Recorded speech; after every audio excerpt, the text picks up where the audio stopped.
Umar was born in Mecca around 582 CE. His parents were from Quraysh, and just like any other child, he grazed animals. But what something different about him was that he was one of the very few people that knew how to read and write. And there was actually only 16 other children in Quraysh that knew how to do this.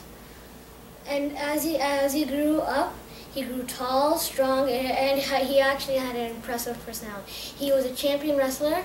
He was a swordsman, and also he was really good at being a horse rider. Like if even he can even ride the horses, he can even ride the wildest horses with ease. Okay, so he was intelligent, sincere, and straightforward.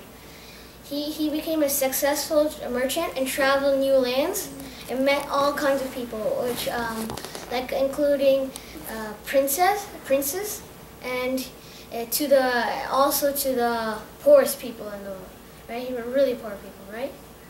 So then he knew how to deal with people, and he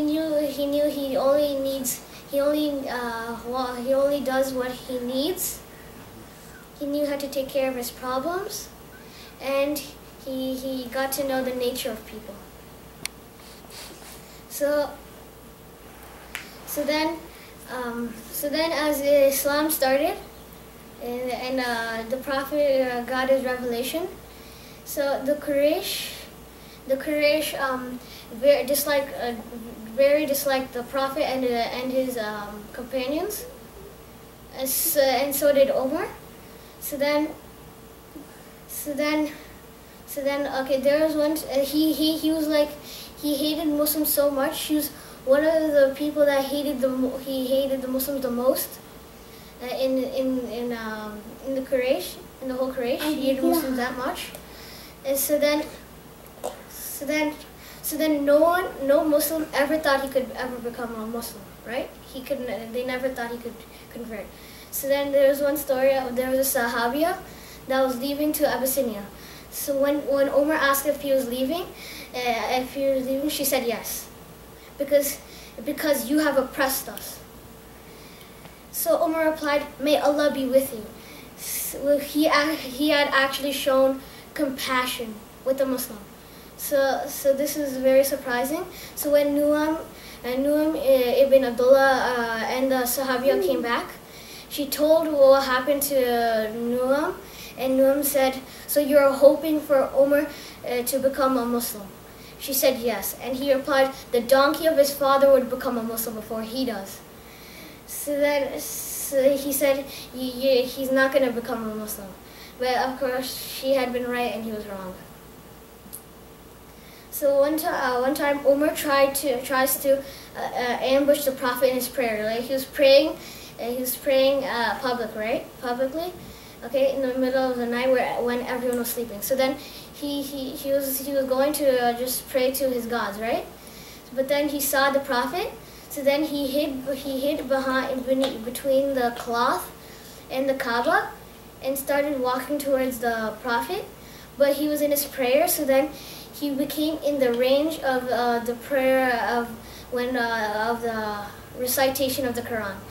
And so then most people, they usually cover their ears in the intention of not trying to hear the Quran. So, but then Umar was already in the range, and he heard an ayah of Surah Haqq. So then he said, these must be the words of a prophet, wonderful words. But then the exact next ayah, it said, "This is not the words of the prophet. Little do you believe. This is not the words of a poet. Little do you believe." Umar was so shocked. He then said, "These must be the words of a fortune teller. How did he know what was in my heart?" But then the next verse was, "These were not the words of a fortune teller. Little do you remember." This time Umar froze. "These must be the words of Allah." So then he thinks that this new faith is against his gods, right? So then he tries to take Islam in his own hands, and he went to kill the Prophet. So when he was on his way, he met a man who's a Muslim in secret. So then the man said, "Where are you going?" So then the Umar, he said that he's going to kill the Prophet. So this man said, "Why don't you deal with your family first?" So he said, your sister and your brother-in-law have became Muslims in secret. So then Umar changed his path and went straight to his sister and brother-in-law's house, and he started beating them up. But then they never gave up. They kept saying Allahu Akbar. And Umar saw that how compassionate they were with this new religion. So he said, I want your script. So then they said, you can't have her script. And he said, what are you talking about? He said, you worshipped idols. You first need to cleanse yourself. So he cleansed himself. So and then he heard the script. He read the script, and then he found out how beautiful it was, and then he said, where is the Prophet? So they told him where the Prophet is, and he says, I came to you as an enemy, and I will now leave you as a friend. So then he said, I was coming to the Prophet to kill him, but now I'm coming to him to offer allegiance. So then this was actually what the Prophet prayed for. Like Umar came to his house and accepted Islam. So this is what the Prophet prayed for. He said he prayed the night before of a strong man, someone like Umar. So then he also started a few things, like he told them about public praying, like why should we hide if Allah will grant us all our rewards, okay? So then why should we hide if we have faith in Allah, okay? So then Prophet Muhammad sallallahu alaihi wasallam agreed with him. So then they did the first public prayer, okay? So then, but then they were tormented, and they were tormented way too much. So then they wanted to migrate. So they migrated. People migrated in groups in the midnight. But then Umar was the only one that said it publicly. So he said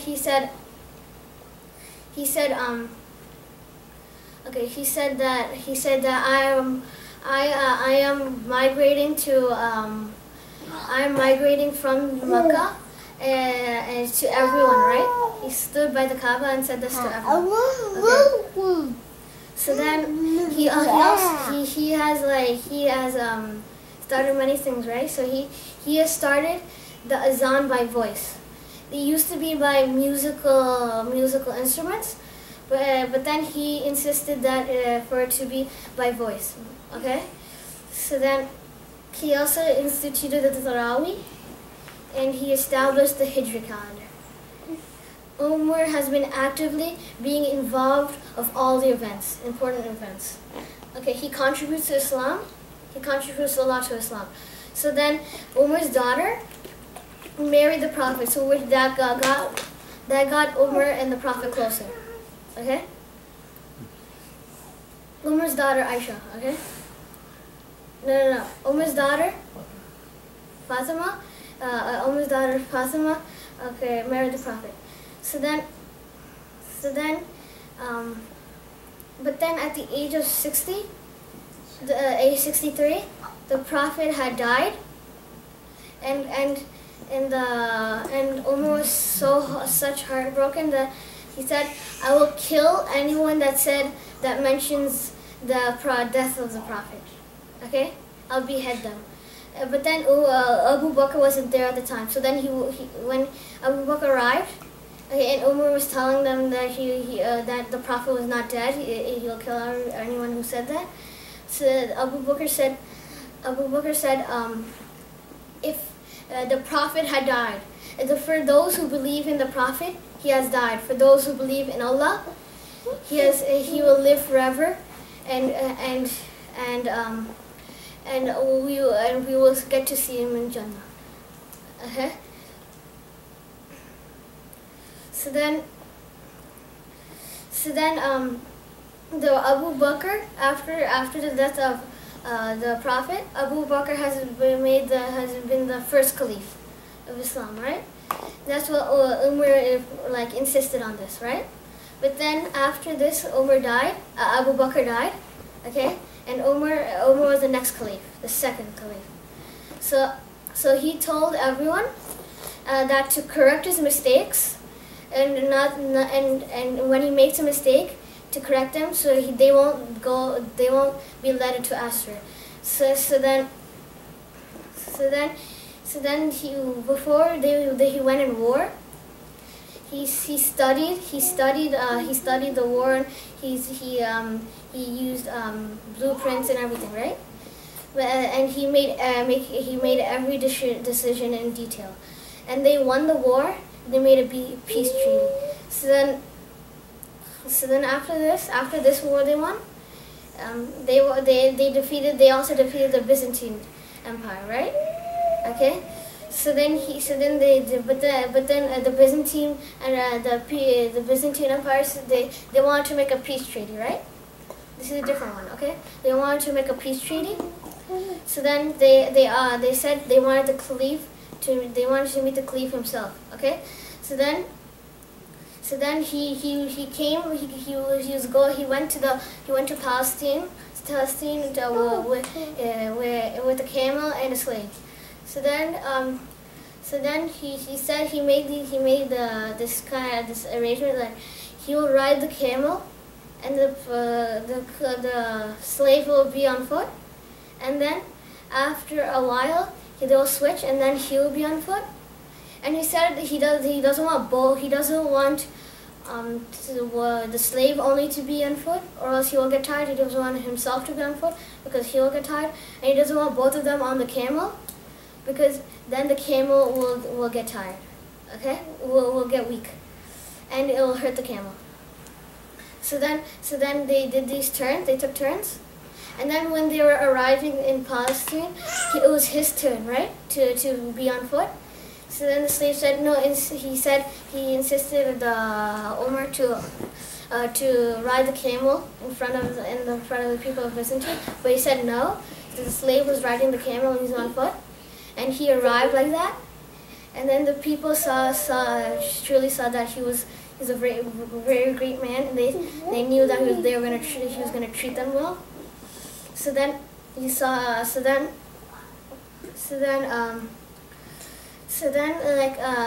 Palestine,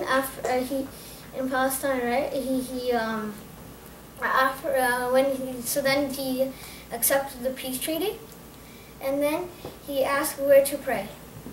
They said he can pray right there in the church, but he said no, I will not pray in the church because then my followers will make a masjid on this church, because I prayed on this. So he moved some stones, and he prayed next to the church. Okay, and then he actually foretold what happened, because where he prayed on, they built a masjid. So there's a masjid right next to the church. They could have built a masjid on the church. So something really small, he has foretold that. Okay, so then Umar was becoming really good as a caliph, and he had ruled over 2 million miles. Okay, and he made cities using Islamic law, and he told the judges he didn't use judges like if he's wealthy enough, right? He didn't do that, right? He said if he learned enough Islamic law, then he can become a judge. So that was something new, like that hasn't been done before. So then he also paid really high salary to his soldiers, but even though he himself has less money. And he was very equal. He had equality between Muslims and non-Muslims. So once there was a man that was whipped by a governor's son, right?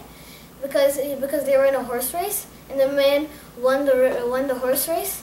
So then the governor's son got very angry and whipped him. So then he came to the caliph and said, "This man has whipped me. What shall I do?" So then Umar, he called this governor's son and said, and gave the man who was whipped a rope and said, "You can whip him as much times as you want." And he whipped him as much as he could until he was done. And then the Umar said, "You can whip his father for being a governor and making the governor's son making governor's son brag and think that he's the best and that he should have won, making him whip the man." But then the man said, "Why should I whip a man who was unintentionally made this happen?" Okay, so then he didn't whip the governor. So then the caliph Umar had a poor lifestyle. All he had was like a floor, clothes, water bags that he carried himself, and he had food, like simple food, and he had a house. He also slept on the floor with a stone as a pillow, even though he himself was the caliph. So then, when the people of Iraq ate at his house, he gave them like bread and simple food, right?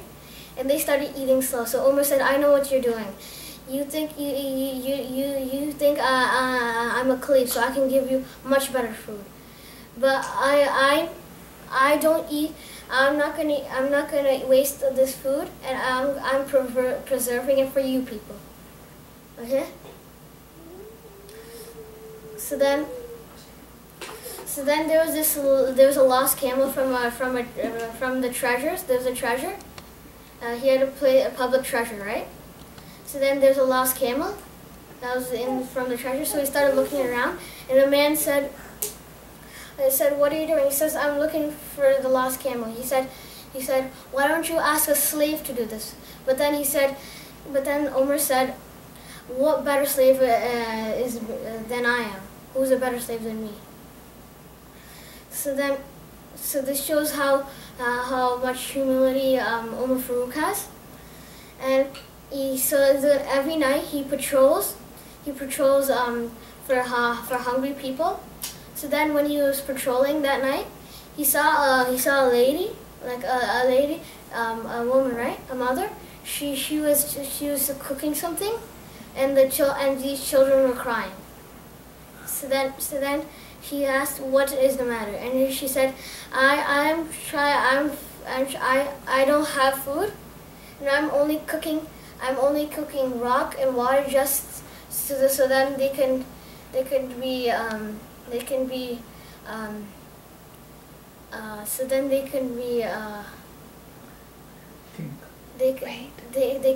they'll be able to wait, and then she said, "I'm only doing this so then they can be exhausted and go to sleep after they waited too much."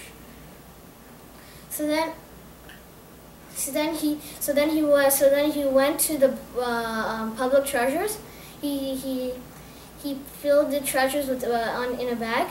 Okay, he filled a bag with treasures, and then he asked his slave to put it on. And the slave said, "Why can't you let me carry it and go and carry it for you?" But then he said, "On the day of judgment, you'll not be there to carry my burdens for me." So then he left and gave the treasures. Okay,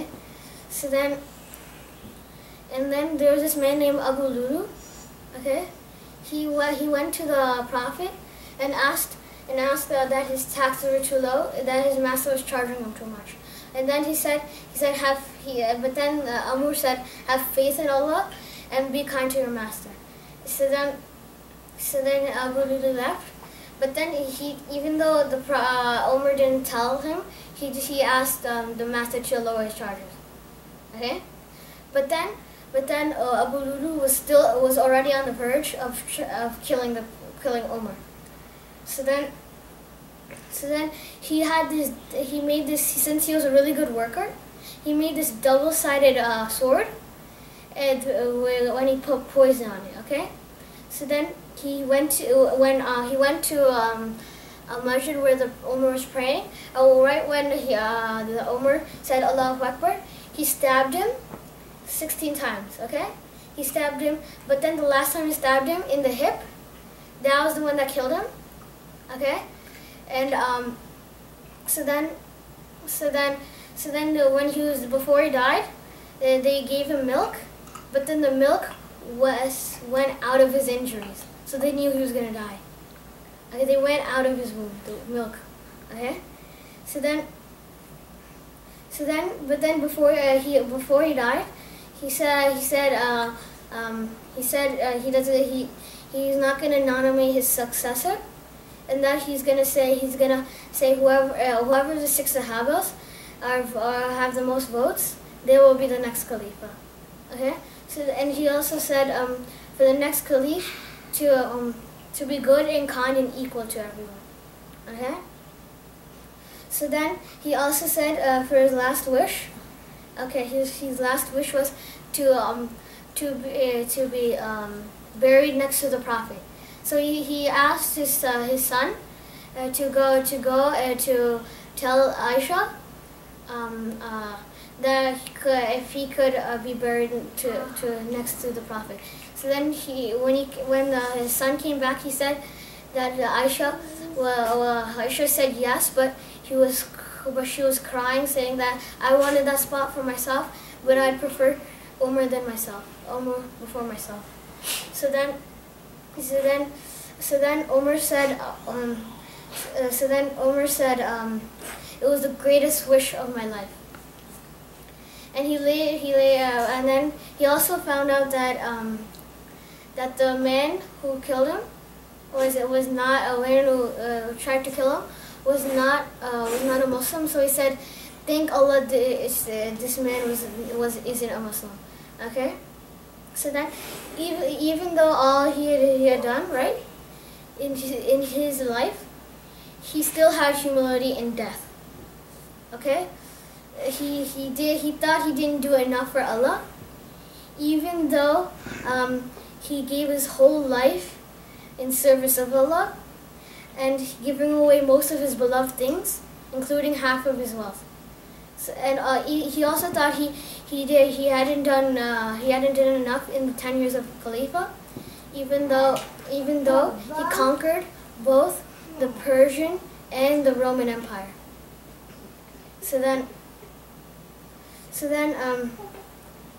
And he also established ideals of Islam, and he still had humility. So then his death was at the 1st of Muharram, 644 CE. He suggests okay. Now Rasulullah died at the age of 63 years old. Abu Bakr died at the age of 63 years old, and Umar Farooq died at the age of 63 years old. They were together in dunya, died at the same age, and will be brought back together on the Day of Judgment. So Umar was so strong in his faith and iman in Islam, even shaitan have given up on him. So the Prophet once said, if there were to be a prophet after me, it would be Umar. Okay, so Umar Farooq has surely proved to be a fair, strong, accomplished, intelligent, and an ideal person in Islam. Sometimes, people with the worst past create the best future. Umar bin al-Khattab.